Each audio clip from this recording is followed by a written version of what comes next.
Hi, I'm Brittany Powers. Let's talk a little bit about FERPA. What is FERPA? FERPA is the Educational Rights and Privacy Act. Here are some basics. This act states that federally funded school districts must maintain the confidentiality of all personally identifiable information. We will refer to that as PII from here on out, in education records related to students. FERPA protects PII from students' education records from disclosure without written consent from the parent or eligible student. An eligible student is just a student who is 18 years of age or older, or a student attending a post-secondary institution. FERPA is administered by the Family Policy Compliance Office in the Department of Education. This act makes schools responsible for keeping students safe from identity theft, fraud, and extortion. It also makes schools responsible for protecting all student data. Parents do have a good number of rights with FERPA. Here are some that FERPA provides them. They may deny others access to student records. This usually happens by a school giving them notice that an institution is requesting information. Parents may also opt out of military recruitment. Parents may request hearings to correct misinformation. Parents and students have the right to access education records. They may not sue the school for violating FERPA. However, they may complain about a school violating FERPA, and that could be investigated by the Secretary with the U.S. Department of Education. They would conduct a formal investigation and look into that. And then if legal action were necessary, it would be taken by the U.S. Department of Education. And last, schools are not obligated to notify parents when there's a breach of data. Here is some of the information protected by FERPA. Grades, progress reports, health records, discipline records, attendance, and then just basically all personally identifying information. So their name, their social security number, place of birth, maybe their parents' information, anything that identifies the student. However, there is information that a school could disclose if it was requested, and that would include directory information that wouldn't be considered harmful to the student if it were disclosed, such as their grade level, enrollment status, if they've earned any awards or sports recognitions.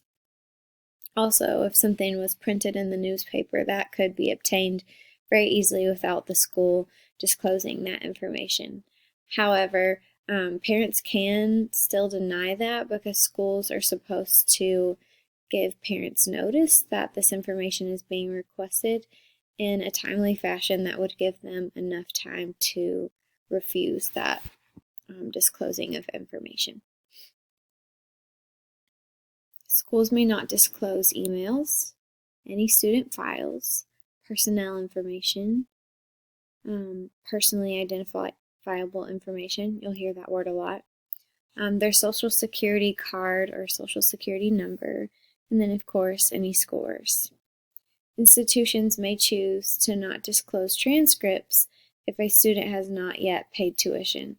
So a student would be able to obtain that information. It's their right to look at their own records after they're at the age of 18, but if they haven't paid their dues, then a school could choose to withhold that for some time. Schools may disclose simple directory information. I mentioned that on the last slide, but it does have to have proper warning, a proper time of warning to parents.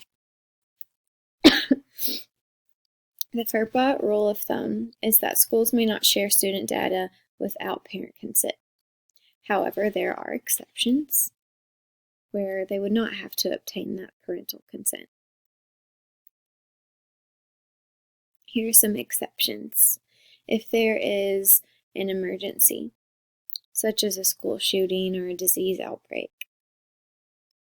Also, the Department of Homeland Security and its ICE Bureau may access student records in order to monitor the stay of international students pursuant to the Student Exchange and Visitor Information System program. If a student had been involved in a crime or a sex offense, a school could choose to disclose information to law officials.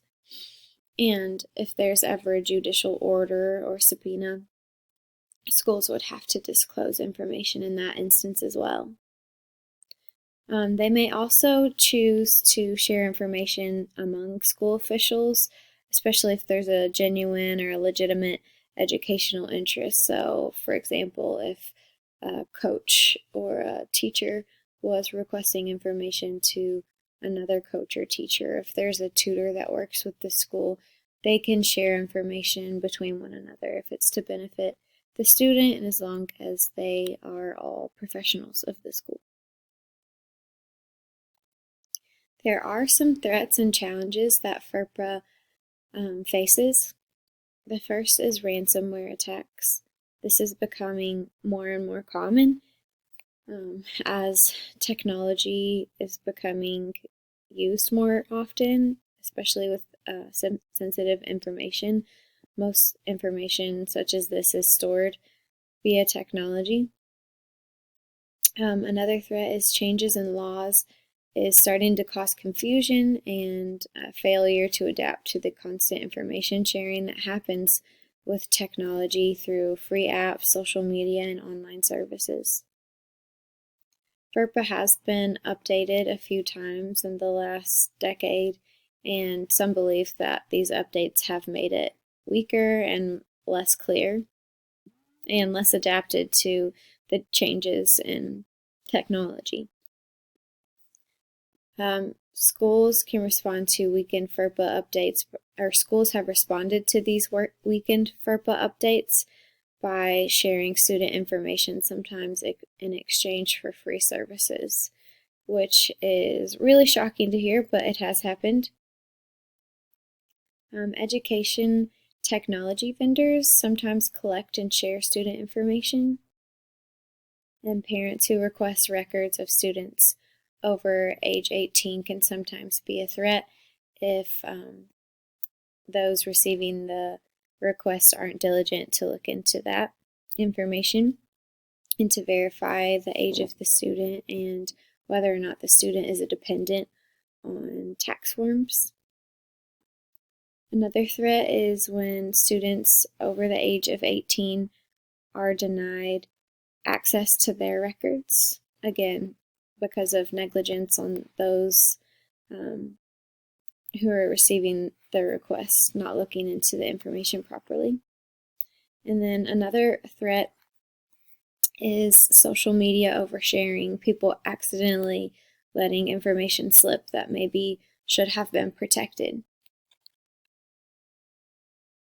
Schools do have a number of ways they can respond to these threats. One is to ensure third-party vendors have appropriate safeguards in place to protect student information. They can also ensure service agreements come with contracts in which those service providers agree to abide by FERPA. And then by only choosing FERPA-compliant vendors and holding them accountable to their contracts. Another simple thing schools can do is train all staff about FERPA. So you can avoid social media oversharing if your staff members are fully trained and aware of their regulations and those safeguards. Never email about private information if you can help it. Encrypt emails where you can't help it, and then of course shred outdated files.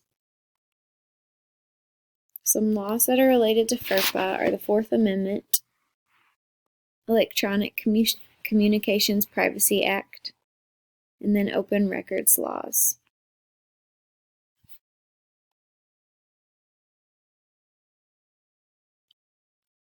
Another aspect related to information protection is how data is destroyed, especially with the majority of important information being stored electronically. There are various protocols to deleting information just depending on how sensitive it is. Sometimes information that's not very sensitive can be simply deleted.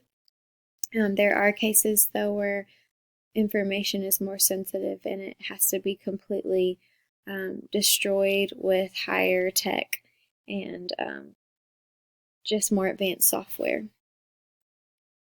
It is impossible or nearly impossible for anything to be fully deleted, and it is a risk when there is sensitive information because information that's deleted can often be retrieved if the people looking for it are advanced enough and motivated enough.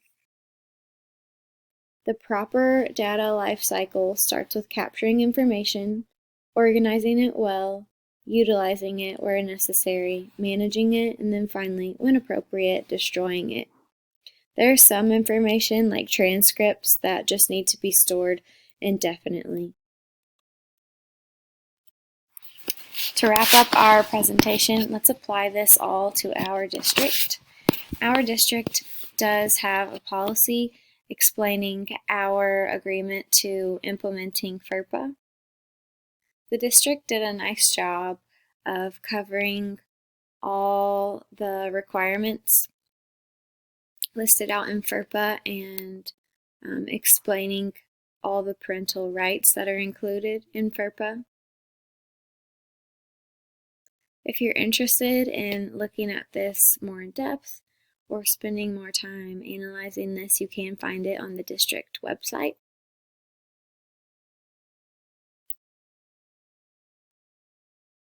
Thanks for watching. Here are my resources, and I hope you learned a little bit more about FERPA.